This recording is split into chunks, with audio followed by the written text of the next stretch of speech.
Welcome to the Explainer. Look, if you're a med student or just studying for a high-stakes anatomy exam, you know that awful feeling. Staring at a textbook, trying to memorize what basically feels like a robot's instruction manual. Well, I am your senior tutor today, and we're just going to throw that textbook right out the window for the next few minutes.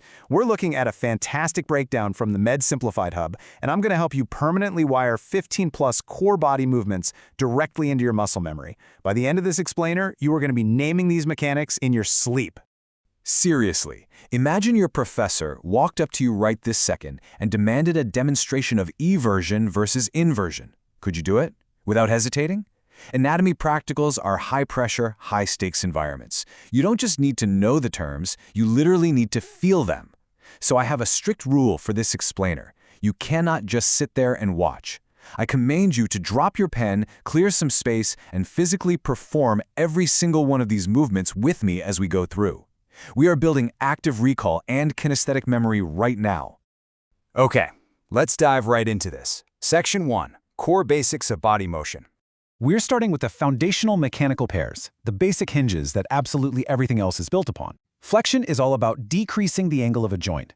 I want you to do this with me right now. Hold your arm out straight, and now bend your elbow like you're performing a really heavy bicep curl. Pull that hand towards your shoulder. Feel that angle between your forearm and your bicep get smaller?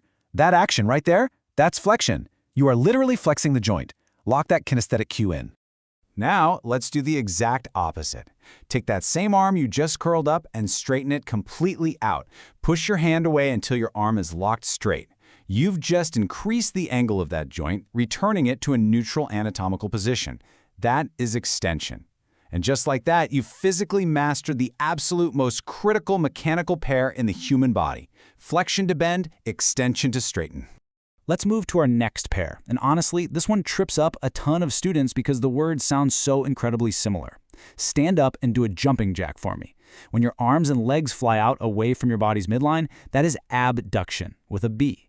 Think of it as your limbs being absent from your body or being abducted by aliens, taken away. Now bring your arms and legs back down to your sides. That is adduction with a D. You are literally adding your limbs back to your body's midline. Absent versus add. Remember that wordplay, and you'll never miss this on an exam. Moving right along to Section 2, Spinal and Rotational Movements. We're transitioning down the anatomical hierarchy now, shifting from simple hinge mechanics right into the core of your body, the spine. So let's break down rotation. I want you to physically shake your head no right now. Turn it left, turn it right. That's rotation. But clinically, you need to know the difference between medial and lateral. Take your right arm, bend the elbow at 90 degrees, and bring your hand towards your belly button. You're rotating inward, toward the midline. That's medial rotation. Now swing that hand outward, away from your belly button. You're rotating away from the midline. That's lateral rotation. It's a critical clinical distinction, especially when you're testing joint mobility. Now, lateral flexion is completely different from the rotation we just did. Keep your hips totally still and actively lean your entire torso to the left, like you're trying to touch your left knee without twisting. Feel your spine bending sideways? That is lateral flexion. You aren't turning, you're tilting. Examiners absolutely love to test if you know the biomechanical difference between rotating the spine and laterally flexing it. Now, what's really interesting about this next slide is how we shift to Section 3, Upper Extremity and Hand Mechanics. So we're zeroing in on the highly testable, highly specialized joints of the wrists and hands. If you're going into any kind of surgery or orthopedics, this is literally your bread and butter. There's a classic mnemonic here. Supination holds the soup. Pronation pours it. I guarantee you, if you're a totally stressed med student trying to keep these straight at 2 a.m., this simple trick is going to sear the concept right into your brain. Put your hands out in front of you. Turn your palms facing up, perfectly flat, as if you're holding 2 bowls of hot soup.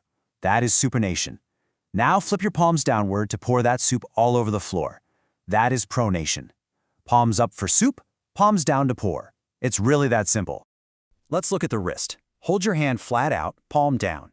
If you bend your hand sideways toward your thumb, you're moving toward the radius bone. That's radial deviation. But if you bend your hand toward your pinky, you're moving toward the ulna bone. That's ulnar deviation. And here's a fantastic clinical correlation for you. If you type on a keyboard all day with your wrists resting flat, your hands are likely angled slightly outward toward your pinkies. That constant typing posture, it's causing a mild, sustained ulnar deviation. Next up is opposition and reposition. Take your thumb and touch it to the tip of your pinky finger across your palm.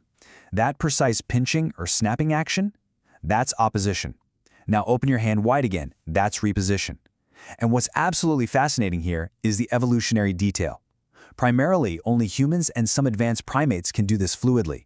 It's a highly unique anatomical trait that allows us to use complex tools, snap our fingers, or, expertly hold a scalpel. All right, let's guide our way up. Section 4, shoulder and scapular actions. We're tackling the complex actions of the shoulder girdle now.